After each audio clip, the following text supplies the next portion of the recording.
विद्युत वितरण खंड धारचूला का घेराव।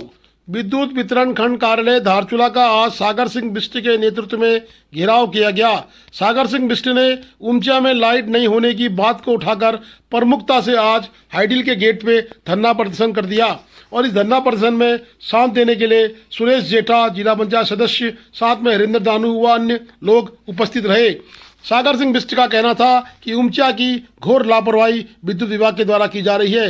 लाइनें बिछी हैं परंतु अभी तक विद्युत व्यवस्था बहाल नहीं की गई है। कहीं न कहीं एक प्रकार से बड़ी लापरवाही विद्युत विभाग की दिखाई दे रही है।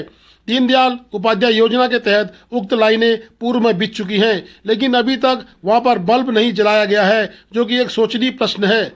हमारे द्वारा अधिशासी अभियंता से पूछने पर उन्होंने बताया कि 6 माह के अंदर अंदर हम लोग वहां पर विद्युत व्यवस्था बहाल कर देंगे, परंतु आंदोलनकारी मानने को तैयार नहीं थे। सागर सिंह बिष्ट ने पूर्ण रूप से ये कहा कि जब तक कोई अधिकारी आकर उनसे वार्ता नहीं करेगा और ठोस जवाब नहीं देगा तब तक हम अपना आंदोलन स्थगित नहीं करेंगे।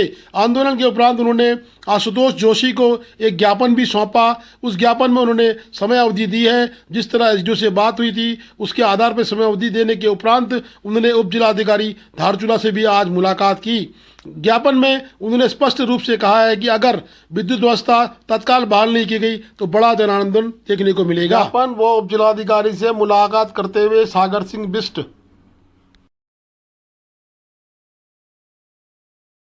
सभा के अंतर्गत विगत 4-5 सालों से विद्युत वितरीकरण दीनदयाल उपाध्याय ज्योति ग्राम सभा के अंतर्गत काम चल रहा है, जिसमें क्या है कि विभाग द्वारा कार्य कराया जा रहा है, विद्युत विभाग यूपीसीएल द्वारा, लेकिन 4-5 साल बीत जाने के बाद भी कार्य पूर्ण नहीं हुआ, जिसके लिए ग्रामीणों को बहुत सी परेशानी का सामना करना पड़ता।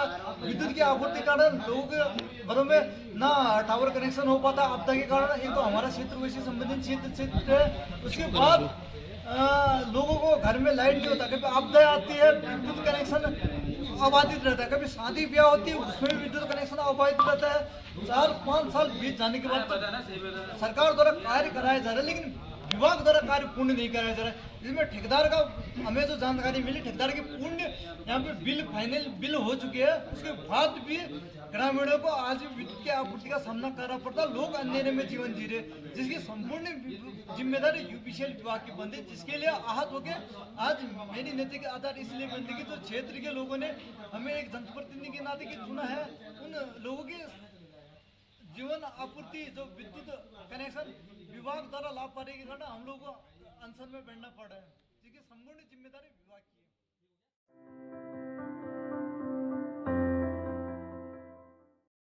धारचूला मानस टूरिस्ट रेस्ट हाउस धारचूला से आज निकली पितृ पर्यटन यात्रा। माता और पिता के तहत उक्त यात्रा का शुभारंभ हुआ। पंडित दीनदयाल योजना मातृ तीर्थाटन यात्रा 2022-23 धारचूला से काली मठ रुद्रप्रयाग के लिए आज शुरू हुई। आज उक्त यात्रा में 60 लोगों ने सफ़र किया है। 2 बसों में उत्तराखंड परिवहन निगम की 2 बसों में उक्त यात्रियों को धारचूला से काली मठ होशियार सिंह रावत कोऑर्डिनेटर टीआरसी धारचूला के नेतृत्व में ले जाया गया।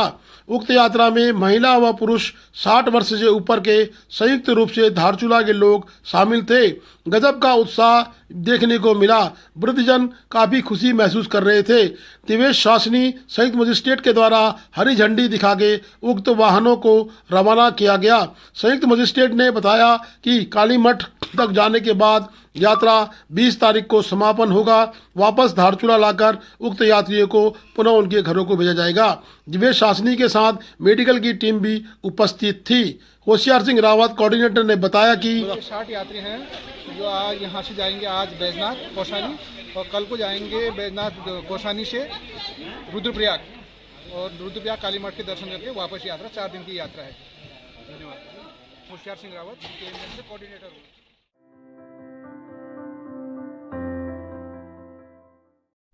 धारचूला में आपदा संघर्ष समिति के बेनाप भवनों को मुआवजा नहीं मिलने की बात पर आपदा संघर्ष समिति के अध्यक्ष नेत्र सिंह कुंवर के नेतृत्व में आज धारचूला गांधी चौक से एक जुलूस एसडीएम कार्यालय के लिए निकला, जिसमें समस्त आपदा प्रभावित परिवार शामिल रहे। आपदा प्रभावित परिवारों का कहना है कि जो मानक सरकार के द्वारा है वो हमें मान्य नहीं है। हमारे भी मकान वहाँ पर पूर्व में बने थे जो कि धराशायी हो गए हैं। कृपया सरकार ध्यान दे और हमारे मकानों का मुआवजा या हमें विस्थापन में शामिल किया जाए। आपदा प्रभावित खोतिला के सारे ग्रामीण नेत्र सिंह कुंवर के नेतृत्व में आज तहसील प्रांगण में पहुंचे और तहसील प्रांगण में नेत्र सिंह कुंवर के द्वारा संयुक्त मजिस्ट्रेट दिवेश शासनी को एक ज्ञापन सौंपा गया। उक्त ज्ञापन में स्पष्ट रूप से लिखा गया है, जिलाधिकारी के नाम उक्त ज्ञापन था। उक्त ज्ञापन में लिखा गया है कि जो बेनाम भवनों का 5 लोगों को यानी 5 परिवारों को मुआवजा छोड़ा गया है, क्या उनको विस्थापन की नीति में शामिल नहीं किया गया है, तत्काल उनको भी विस्थापन की नीति में शामिल किया जाए, अन्यथा एक बड़ा जन आंदोलन छेड़ने के लिए आपदा संघर्ष समिति बाध्य होगी। आपदा संघर्ष समिति को आज खुला सहयोग कांग्रेस के लोगों के द्वारा भी दिया गया। के तर्ज पर मुआवजा दो, एक राज्य दो कानून, एक राज्य दो कानून, एक राज्य दो कानून। को मालूम है कि जो खोतिला और सिंधिया खोला या मंडी बाजार में जो आपदा प्रभावित हुई है, उनके भूमि चयन की प्रक्रिया लगभग पूरी हो चुकी है और यहाँ आपके बगीचा के पास में इंटर कॉलेज के पीछे प्रशासन ने जो है जगह देखी है और उसका फाइनल अधिकांश परिवारों का हो गया है।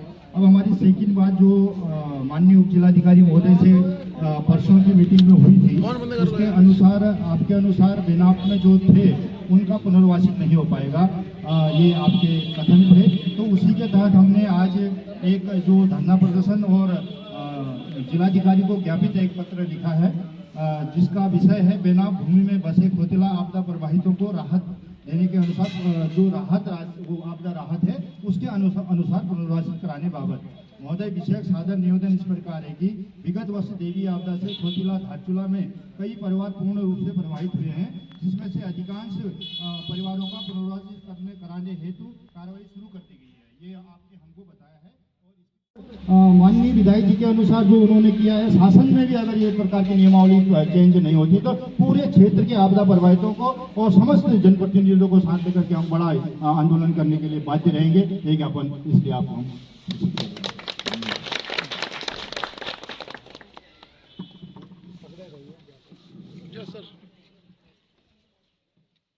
जो ये संघर्ष का जो चरण है, क्योंकि जो यहाँ तहसील प्रशासन ने जो व्यवस्था की है, तहसील प्रशासन के अनुसार ये था कि अधिकांश लोगों को इन्होंने कहा कि हम लोगों ने जो है कि पुनर्वासित कर लिया है और जो लिस्ट इनकी बनी है उसमें ये दिखाया गया है कि जो बेनाम लोग हैं, जिनके घर जो है बेनाम में बने थे, उनको वो पुनर्वासित की लिस्ट से हटाना चाह रहे हैं। हमारा ये कहना है कि जब समान जगह पर समान रूप से लोग रह रहे हैं और उनके घर परिवार जब पूरी तरह से नेस्तनाबूद हो चुके हैं तो उसको बेनाम कहकर उनको बेघर क्यों कर रहे हैं?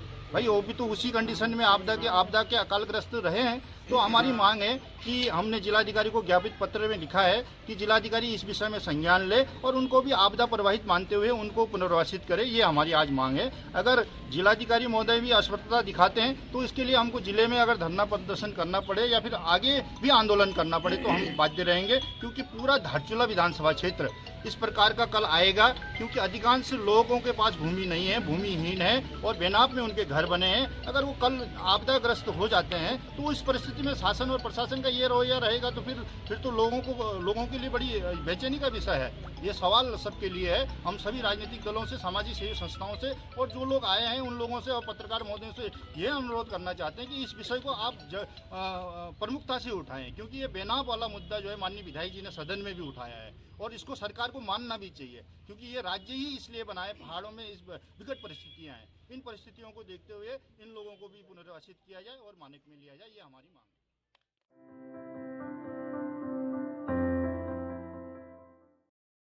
कांग्रेस ने गांधी चौक में फूका आपदा प्रबंधन मंत्री का पुतला। आपदा प्रबंधन मंत्री का पुतला कांग्रेस ने गांधी चौक में फूका।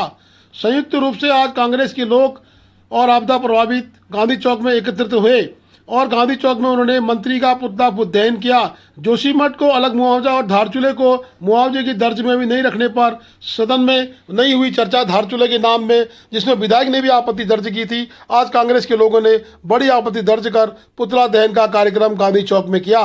पुतला दहन के कार्यक्रम में महिला नेत्रियां व कांग्रेस के पुरुष उपस्थित रहे, जिसमें महिराज सिंह गर्ब्याल, भूपेंद्र सिंह थापा ब्लॉक अध्यक्ष, ओपी वर्मा, विक्रम पारिक, इस तरह नृप गर्ब्याल, इस तरह बहुत सारे कांग्रेस के लोग, जामोंती गर्ब्याल, देवकी गर्ब्याल, नंदा बिष्ट, लक्ष्मी गुंजा, लक्ष्मी रायपा और गोदावरी इत्यादि शामिल रहे। कांग्रेस के लोगों के साथ आपदा प्रभावित भी उक्त आंदोलन में कूद पड़े। आपदा प्रभावितों ने भी विधायक के द्वारा उनके क्षेत्र की नाइंसाफी होने पर कहा कि कहीं न कहीं आपदा प्रभावितों के साथ सरकार, धारचूला के आपदा प्रभावितों के साथ सरकार छलावा कर रही है।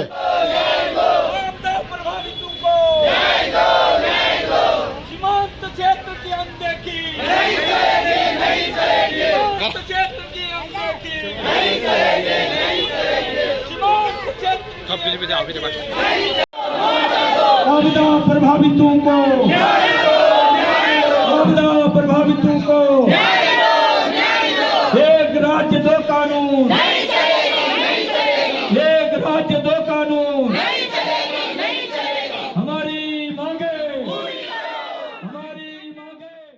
पर बजट 2023-24 में बजट आवंटित किए जाने के संदर्भ में प्रार्थना पत्र है। माननीय महोदय, उपरोक्त विशेष सादर निवेदन है कि विगत 2 वर्षों से धारचूला मुंशियारी विधानसभा क्षेत्र भीषण दैवीय आपदा से ग्रस्त है। वर्तमान समय में माननीय आपदा मंत्री एवं संसदीय कार्य मंत्री महोदय द्वारा 2023-24 के बजट में जोशीमठ की आपदा के लिए बजट आवंटित किया गया है, जबकि धारचूला मुंशियारी विधानसभा क्षेत्र आपदा से ग्रस्त होने के बावजूद भी उक्त बजट सत्र सभा क्षेत्र आपदा से ग्रस्त नजरअंदाज किया गया है, जिसका हम समस्त क्षेत्रीय जनता उक्त बजट में धारचूला मुंशियारी विधानसभा क्षेत्र को नजरअंदाज किए जाने का घोर विरोध करते हैं। अतः माननीय महोदय से निवेदन है कि उक्त बजट 2023-24 में जोशीमठ की तर्ज पर धारचूला मुंशियारी विधानसभा क्षेत्र को भी बजट आवंटित करने की महत्व कृपा कीजिएगा। ये हमारे उत्तराखंड के अंदर कल जो है बजट पेश हुआ था। उस बजट में जोशीमठ के मानक अलग कर दिए गए हैं, उत्तराखंड के मानक अलग कर दिए गए हैं और साथ ही हमारे सीमांत क्षेत्र की उपेक्षा की गई है।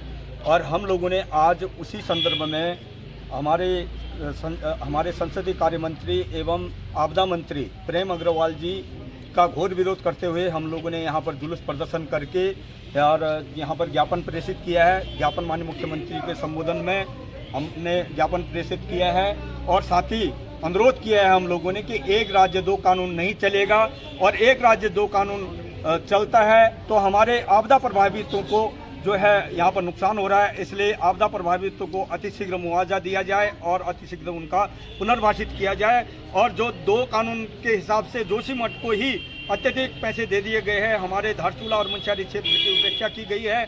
और हमारे माननीय विधायक जी ने भी विशेष करके माननीय मुख्यमंत्री जी से अनुरोध किया है कि हमारे इस क्षेत्र की अनदेखी की गई है, इसमें आप जो है संज्ञान लें और साथ ही जो एक राज्य दो कानून यहाँ पर पारित किया गया है उसका हम घोर विरोध करते हुए आगे भी आंदोलन करेंगे और आवश्यकता पड़ी तो पूरे क्षेत्र की जनता सड़कों पर आंदोलन करने को बाध्य हो जाए। धन्यवाद। की फाइल हम रेडी कर रहे हैं, जियोलॉजिस्ट आज पहुंच जाएंगे, उसकी रिपोर्ट हमें होपफुली जल्दी मिल जाएगी। आई होप सभी परिवार बगीचा जाके देख चुके हैं कहाँ जाने वाले हैं, विस्थापित होंगे वो लोग। तो उनको भी मुझे कुछ ऐसी न्यूज़ इन्फॉर्मेशन दे रहे थे कि वो लोग सोच रहे हैं कि वो नीचे भी रहेंगे ऊपर भी रहेंगे। तो क्लियरली है कि आपका एरिया जो वो है डेंजर एरिया है। हम आपको जो लैंड दे रहे हैं वो उस एरिया से सेफ एरिया में आपको लैंड इसीलिए दे रहे हैं कि आप लोगों को वहाँ ना रहना पड़े, क्योंकि वो भविष्य में भी वहाँ कोई भी आपदा आ सकती है।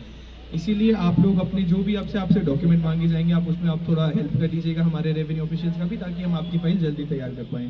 सेकेंडली जो खाने की बात थी, खाना जैसे हम आज कल से बंद करने वाले हैं, आप लोगों को हम गैस भी दिलाने वाले हैं। आप लोगों को हमने आश्वासन भी दिया कि कोई काम करने के लिए इच्छुक है तो काम भी दिलाने वाले हैं। बट कोई काम में किसी ने इंटरेस्ट नहीं दिखाया तो बट हम गैस का भी जो है आज हम जितने डॉक्यूमेंट्स मांगे गए थे मैंने कल इनसे शेयर कर लिए थे क्या क्या डॉक्यूमेंट्स हैं, तो होपफुली आज आप लोगों को डॉक्यूमेंट्स लेंगे तो हम आप लोगों को गैस का वितरण कर देंगे।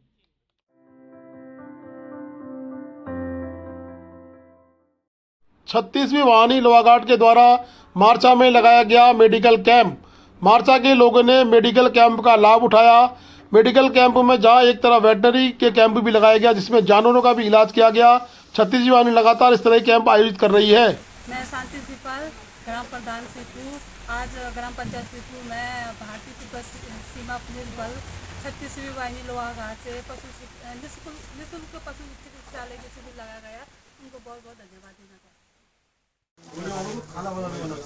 नमस्कार, मैं ग्राम प्रधान कलम से, मेरा नाम दुर्गा देवी। 36वीं वाहिनी ITB द्वारा यहाँ शिविर लगाया गया है,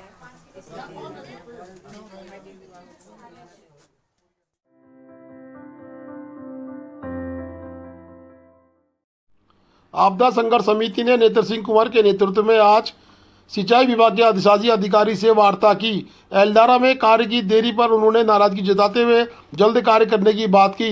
साथ रहे विधायक प्रतिनिधि नृप सिंह गर्ब्याल, लक्ष्मी गुंजियाल, नंदा बिष्ट, नारायण सिंह दरियाल व स्थानीय आपदा प्रभावित Prakash Singh Gunjiyal. Please do like, share and subscribe DCL News.